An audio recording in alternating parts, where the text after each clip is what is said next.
Good morning, class. Welcome back. You all in the new online session of Geeta Global School 2021-22. My name is Surbi Bharadwaj. I am your maths teacher, and this video is for class 6 maths.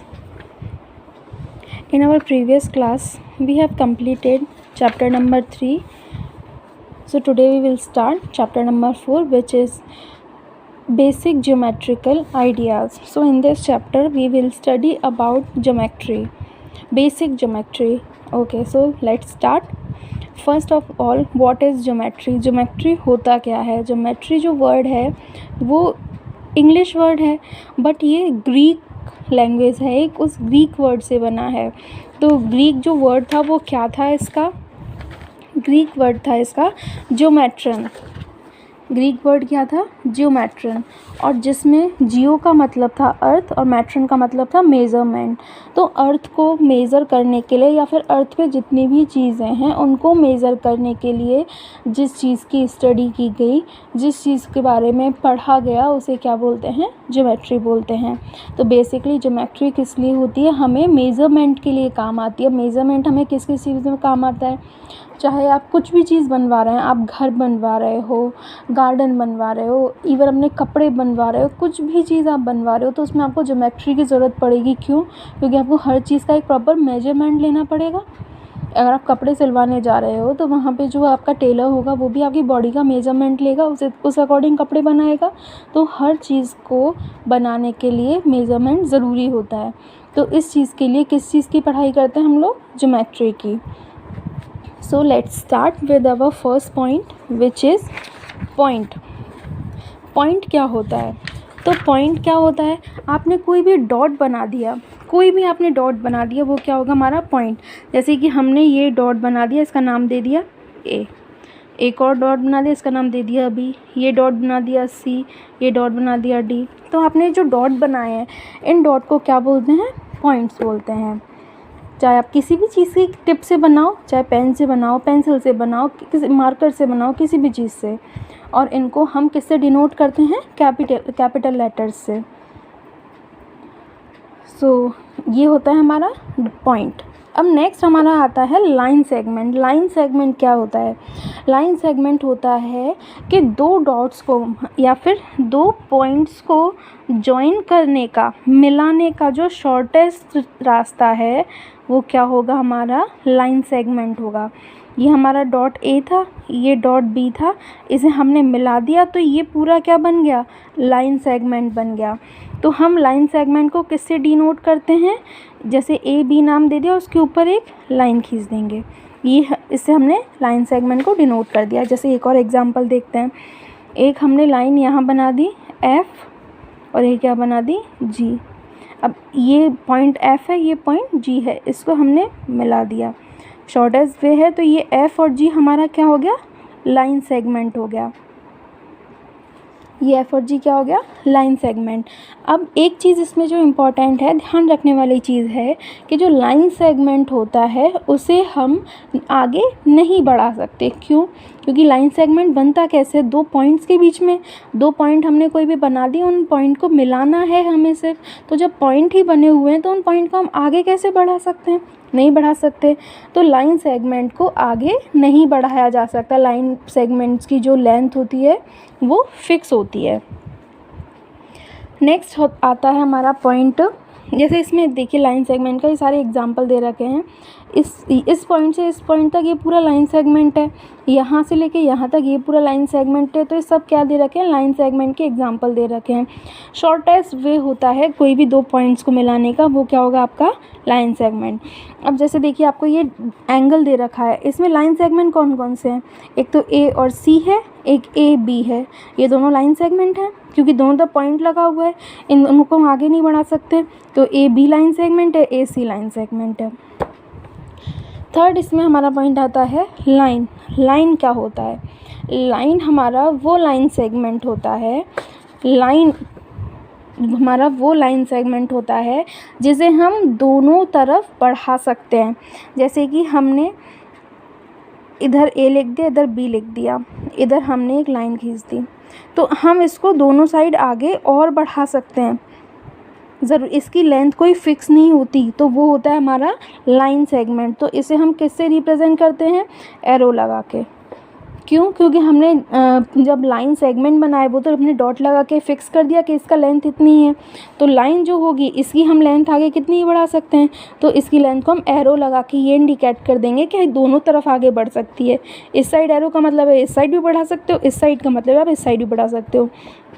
तो line का क्या मतलब हुआ? Line का मतलब हुआ line segment that can be extended beyond both and points. एक वो लाइन सेगमेंट जिसे दोनों एंड पॉइंट से आगे बढ़ाया जा सकता है उसे क्या बोलते हैं? लाइन बोलते हैं। अब इसको रिप्रेजेंट कैसे करेंगे? ये दोनों ए बी थे तो ए बी लिख दिया और दोनों तरफ एरो लगी हुई है, लाइन के दोनों तरफ एरो लगा दी, तो ऐसे लाइन को हम रिप्रेजेंट करते हैं। तो लाइन सेगमेंट की तो क्या होती है? दोनों साइड की लेंथ फिक्स होती है, बट लाइन जो होती है उसे हम दोनों तरफ आगे कितना भी बढ़ा सकते हैं। ये इसमें देखिए बुक में ये आपको लाइन सेगमेंट के एग्जांपल दिए हुए हैं। इधर ये ए बी पॉइंट है, इसके आगे इसको कितना भी एक्सटेंड कर रखा है तो वो क्या हो जाएगा? हमारा लाइन हो जाएगा। इधर पी क्यू को आगे एक्सटेंड कर रखा है एम तक, तो ये क्या हो जाएगा? हमारा लाइन हो जाएगा। इनमें जो लाइन होता है इसकी जो लेंथ होती है वो फिक्स नहीं होती, उसे आगे कितना भी हम एक्सटेंड कर सकते हैं। फिर इसमें नेक्स्ट आता है इंटरसेक्टिंग लाइंस। जैसे आपको नाम से पता चल रहा है इंटरसेक्ट मतलब काटना एक दूसरे को। तो जब दो लाइन एक दूसरे को किसी एक कॉमन पॉइंट पे काटती हैं उन्हें क्या बोलते हैं? इंटरसेक्टिंग लाइंस बोलते हैं। जैसे कि इधर दो लाइन दे रखी हैं, ये L1 है ये L2 है, ये दो लाइन जा रही थी। अब एक दूसरे को कहाँ काट दिया? P पॉइंट पे काट दिया, तो ये क्या हो गई? इंटरसेक्टिंग लाइन, क्योंकि इन ये कॉमन जो पॉइंट है P वो इसमें भी और इसमें भी है, तो इन दोनों का एक कॉमन पॉइंट P है, तो ये दोनों क्या हो गई? Intersecting lines. तो इंटरसेक्टिंग लाइंस कौन सी होती हैं? If two lines have one common point, अगर कोई भी दो लाइन है उनका एक कॉमन पॉइंट है तो वो क्या है? क्या कहलाती हैं? Intersecting lines. जैसे कि एक लाइन हमने बना दी ये के और ये हमने बना दी L। अब ये यहाँ इंटरसेक्ट कर रही हैं, यहाँ इंटरसेक्ट कर रही हैं, इसको हमने नाम दे दिया A। तो एक दूसरे को कट कर रही हैं कॉमन पॉइंट पे A पे, तो ये क्या हो गई? Intersecting line. मतलब कि दो लाइन जो एक दूसरे को काटती हैं वो क्या होती हैं? इंटरसेक्टिंग लाइंस होती हैं। नेक्स्ट आपका इसमें देखिए एग्जाम्पल में भी इसमें एक ये लाइन है L2। ये L2 जो है ये जा रही है आगे, इधर से आ रही है L1, तो ये जो इनका कॉमन पॉइंट हो गया, ये जो कॉमन पॉइंट है यहाँ पे दोनों का कट रहा है, दोनों ही कट रही हैं एक दूसरे से, तो ये क्या हो जाएंगी? इंटरसेक्टिंग लाइन हो जाएंगी। अब आप ये देखो इधर ये L1 और L2 दी हुई हैं, ये दोनों कट रही हैं एक दूसरे से, तो ये क्या हो जाएंगी? इंटरसेक्टिंग लाइन हो जाएंगी। अब रोड क्रॉसिंग में क्या होता है? एक रोड ये जा रहा है, एक रोड ये जा रहा है, तो बीच में कट रही है ना लाइनें दोनों, तो ये क्या हो गई? इंटरसेक्टिंग लाइन हो गई। एक जगह आती है ना जिसे हम चौराहा बोलते हैं, जहाँ पे रेड लाइट भी लगी हुई होती है ट्रैफिक कंट्रोल के लिए, तो वो क्या होती है? हमारी इंटरसेक्टिंग लाइन होती हैं। क्यों? क्योंकि वो दोनों रोड एक दूसरे को एक पॉइंट पे काट रहे होते हैं। नेक्स्ट आता है हमारा पैरेलल लाइंस। पैरेलल लाइंस क्या होती हैं? आपको पैरेलल का मतलब पता होगा। पैरेलल मतलब एक दूसरे के साथ साथ चलने वाली। मतलब इंटरसेक्टिंग लाइन तो ये थी जो एक दूसरे को काटती थी, तो पैरेलल लाइन क्या होंगी? जो एक दूसरे को कभी नहीं काटती, कभी भी नहीं काटेंगी वो, चाहे उनको कितना भी आप आगे बढ़ाते जाओ, कितना भी आगे बढ़ाते जाओ, पैरेलल लाइंस कभी एक दूसरे को इंटरसेक्ट नहीं करेंगी। जैसे कि आपने एक लाइन बना दी ये L और ये लाइन बना दी M, इन दोनों का ये डिस्टेंस सेम है, तो आप इनको कितना भी आगे बढ़ाते जाओ ये कभी एक दूसरे को काटेंगी क्या? कभी नहीं काटेंगी। तो ये क्या हो गई? पैरेलल लाइंस हो गई। तो ऐसी लाइंस जो आप उन्हें कितना भी आगे बढ़ाते जाओ, कितना भी एक्सटेंड करते जाओ, वो एक दूसरे को इंटरसेक्ट कभी नहीं करती, वो क्या होती हैं? आपकी पैरेलल लाइंस होती हैं। जैसे कि आपका स्केल जो है, स्केल से आप स्केल के ये जो ऊपर वाले हिस्से से लाइन खींचते जाओ, नीचे वाले हिस्से से लाइन खींचते जाओ, कितनी भी लंबी लाइन खींचते जाओ, वो लाइन कभी काटेंगी एक दूसरे को? कभी नहीं काटेंगी। क्यों? क्योंकि उनका बीच का जो गैप है ये हमेशा सेम होता है, तो इसलिए वो एक दूसरे को कभी भी इंटरसेक्ट नहीं करेंगी। उसके अलावा और कहाँ आपको पैरेलल लाइन के एग्जांपल देखने को मिलते हैं? जिस भी जगह की आपको डिस्टेंस सेम मिलती है बीच की, वो क्या होगी? पैरेलल लाइंस होती हैं। आपकी इसमें एग्जांपल देख रखा है रेलवे की पटरियों का, रेल की पटरियों का। तो रेल की पटरियाँ जो होती हैं वो भी सेम डिस्टेंस पे होती हैं, क्योंकि रेल के जो पहिए होते हैं वो एक सेम डिस्टेंस पे होंगे। ऐसा थोड़ी है कि आगे का पहिया जो आगे के कुछ पहिए जो पास होंगे, कुछ पहिए दूर होंगे, सारे पहिए सेम डिस्टेंस पे होते हैं। तो इसलिए जो पटरियाँ होती हैं उनके बीच की डिस्टेंस भी सेम होती है। तो इसलिए रेल की पटरियाँ क्या होती हैं, पैरेलल होती हैं। रेल की पटरियाँ हमेशा उनकी जो बीच का डिस्टेंस होता है वो सेम होता है, तो वो कभी एक दूसरे को इंटरसेक्ट नहीं करती। तो वो सारी लाइंस जो कभी एक दूसरे को इंटरसेक्ट नहीं करती वो क्या होती हैं, पैरेलल लाइंस होती हैं।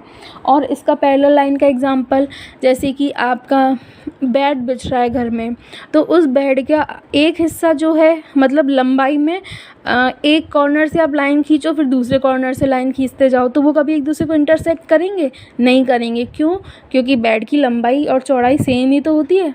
ऐसा तो है नहीं कि एक तरफ से बेड सकड़ा होता है, आगे से सकड़ा होगा पीछे से चौड़ा हो गया, ऐसा नहीं होता। सेम डिस्टेंस होता है। सेम डिस्टेंस होगा तो क्या होगा, पैरेलल लाइन होंगी और वो कभी एक दूसरे को इंटरसेक्ट नहीं करेंगी।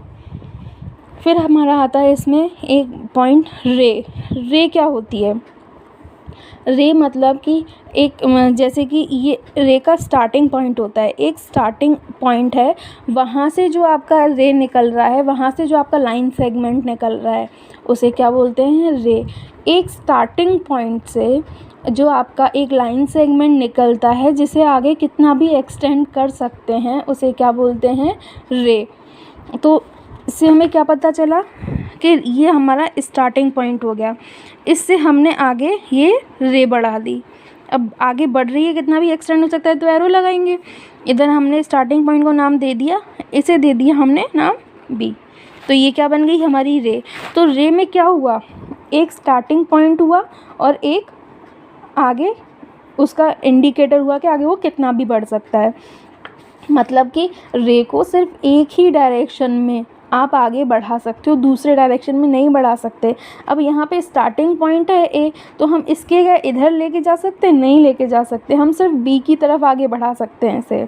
तो हम इसे रिप्रेजेंट कैसे करते हैं, जैसे कि स्टार्टिंग पॉइंट क्या है, ए, और आगे कहाँ बढ़ रहा है, बी तक। और ए तो क्या है, पॉइंट है, और बी क्या है, एरो है। तो एरो लगा दी। तो इसे हम कैसे रिप्रेजेंट करते हैं, जिस डायरेक्शन में रे आगे बढ़ रही है उस तरफ तो हम एरो लगाएंगे, और जो स्टार्टिंग पॉइंट है उस तरफ हम पॉइंट लगाएंगे। अब जैसे देखो एक एग्जांपल लेते हैं, हमने ये पॉइंट लिख दिया और यहाँ हमने लिख दिया, ऐसे दो रे बना दी। इसको हमने नाम दे दिया ओ, इसे हम नाम दे दिया एफ, इसे दे दिया जी। ओके, तो अब इस रे का क्या नाम, सॉरी इधर रे का निशान बनाते हैं। इस रे का नाम क्या हुआ, ओ एफ, और इस रे का नाम क्या हुआ, ओ जी। तो एक बात बताइए कि क्या हम इसे एफ ओ भी लिख सकते हैं? लिख सकते हैं क्या? नहीं लिख सकते। क्यों नहीं लिख सकते? इसलिए नहीं लिख सकते क्योंकि ये जो ओ है ये तो स्टार्टिंग पॉइंट है, इसके इधर की तरफ हम नहीं बढ़ा सकते। तो ओ में तो हम पॉइंट लगाएंगे और एफ़ की तरफ हम एरो लगाएंगे, क्योंकि ये एफ़ की डायरेक्शन में आगे बढ़ रहा है, ओ की डायरेक्शन में नहीं बढ़ रहा है। तो जिस डायरेक्शन में हमारी रे आगे बढ़ती है, हमारा जो एरो वाला साइन है वो उसी डायरेक्शन में लगता है। सो आई होप आपको ये इसका डिटेल सारी समझ में आ गए होंगे। In this class, this is it. In our next class we will start its exercise 4.1. Till then, goodbye, have a nice day.